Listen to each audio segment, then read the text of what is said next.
నమస్తే అండి, నేను రజాక్.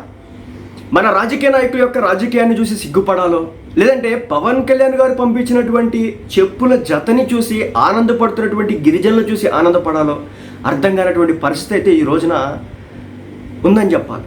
ఎందుకంటే ఒక జత చెప్పులను చూసి ఆ ప్రజలు అంత ఆనందిస్తున్నారంటే, ఆ ఊరి జనం ఏకంగా నృత్యాలు చేస్తున్నారంటే సిచ్యువేషన్ అర్థం చేసుకోవచ్చు.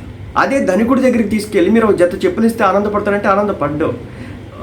ఒక అతనికి వచ్చేసి ఒక 2000 రూపాయలు, అది నైకీ అయి ఉండొచ్చు, లేదంటే బ్రాండెడ్ చెప్పులు అయి ఉండొచ్చు, బ్రాండెడ్ స్నీకర్స్ అయి ఉండొచ్చు. ఇవి ఇస్తేనే కొంచెం ఒకంత ఓకే ఆనందపడేటటువంటి పరిస్థితి. కానీ ఆ గిరిజన మహిళలకి, ఆ గిరిజన పురుషులకి ఆ చెప్పులు పంపించడం ఏదైతే ఉందో దాంతో వాళ్ళు ఆనందంతో నృత్యాలు చేస్తున్న తీరు చూస్తుంటే నిజంగా మన రాజకీయ వ్యవస్థ ఎంత దారుణమైన స్టేజ్లో ఉందో ఈ సందర్భంగా నాకైతే అర్థమవుతుంది.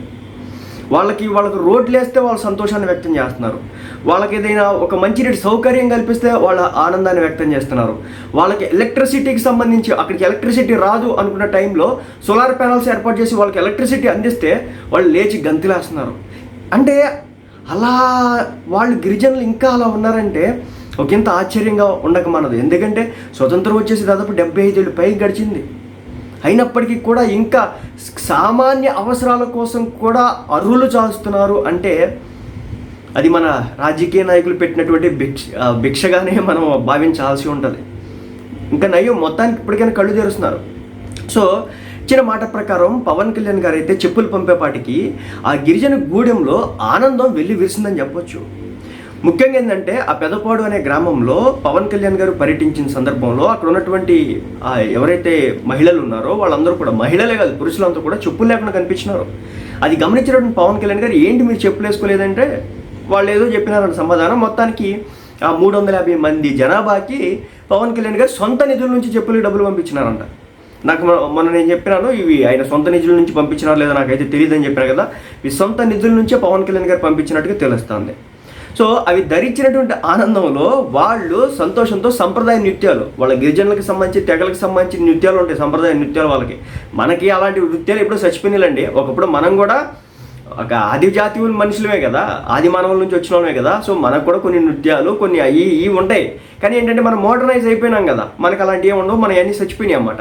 వాళ్ళకి ఇంకా ఉన్నాయి అన్నమాట. సో వాళ్ళు వాళ్ళ ఆనందాన్ని ఆ విధంగా చూపించుకోవడం జరుగుతుంది.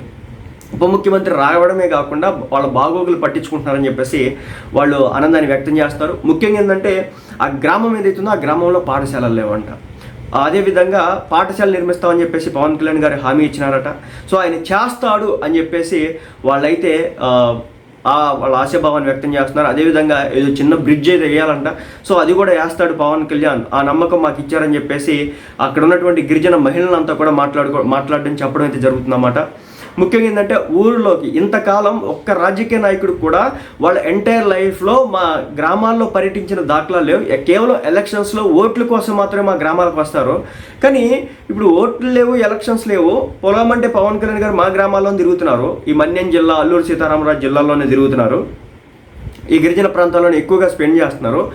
ఆయన సొంత నియోజకవర్గానికి కూడా అన్నిసార్లు వెళ్ళట్లేదు. సో మా మీద ఆయన ప్రేమ అభిమానాన్ని పెద్ద ఎత్తున చూపిస్తున్నారని చెప్పేసి వాళ్ళంతా కూడా మాట్లాడడం అయితే జరుగుతుంది. సో ఏదేమైనప్పటికీ కూడా పవన్ కళ్యాణ్ గారు చేసినటువంటి ఈ పని ఏదైతే ఉందో దీని ద్వారా ఒక మంచి సంకేతం అయితే గిరిజన ప్రాంత ప్రజలకైతే వెళ్ళింది. అదేవిధంగా సామాన్య ప్రజలకు కూడా వెళ్ళింది. సామాన్య ప్రజలు క్లియర్గా అర్థమవుతుంది మనం ఎంత మోడర్నైజ్ అయినా వాళ్ళ పరిస్థితులు చూస్తే ఒకంత చెల్లించిపోతున్నటువంటి పరిస్థితి. సో ఏదేమైనప్పటికీ వాళ్ళ భవిష్యత్తు కంప్లీట్గా మారాలి.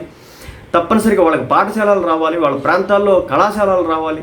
అదేవిధంగా వాళ్ళకి నిజం చెప్తున్నా, ఇట్లాంటి వ్యక్తులకే గవర్నమెంట్ నుంచి అన్ని రకాల ఫలితాలు వాళ్ళకి అందించాలి. మనం అన్ని రకాలే వాళ్ళకే ఇవ్వాలి. అలాంటప్పుడు ఏ ఓసీ ఏ బీసీ ఎవ్వరేమనరు వీళ్ళకి ఎందుకు ఇస్తున్నారు, వీళ్ళకి ఎందుకు ఇవ్వట్లేదని. ఎందుకంటే వాళ్ళు పడుతున్నటువంటి చెప్పుల కోసం ఆనందపడినటువంటి మనుషులను చూసిన తర్వాత వీళ్ళకి రిజర్వేషన్ ఇచ్చినా కానీ వద్దనేటటువంటి హయ్యర్ కేటగిరీ పర్సన్ ఎవడు ఉండడు అనమాట. ఇక్కడ వచ్చే ఇలాంటివి చూసినప్పుడు వాళ్ళకు కూడా అందరికీ బాధేస్తూ ఉంటుంది. ఎడ్యుకేషన్లో వాళ్ళకి ఏదన్నా ఎగ్జామ్షన్ ఇచ్చినా లేకపోతే ఇంకేదైనా చేసినా సరే ఎవరు బాధపడరు.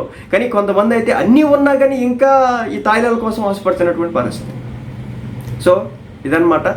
పవన్ కళ్యాణ్ గారు వాళ్ళ కళ్ళల్లో ఆనందాన్ని అయితే తీసుకొచ్చినారు. వాళ్ళు ఏదైతే కోరికలు కోరుకుంటున్నారో ఆ కోరికలన్నీ కూడా వీలైనంత త్వరగా నెరవేర్చాలని. ఇప్పుడు రోడ్లు అయితే ఆల్మోస్ట్ వేస్తున్నటువంటి పరిస్థితి, వేసినట్టున్నారు. అదే స్కూళ్ళు, అదేవిధంగా బ్రిడ్జ్లు కావాలంట. సో వాటన్నిటిని కూడా నిర్మిస్తే బాగుంటుంది.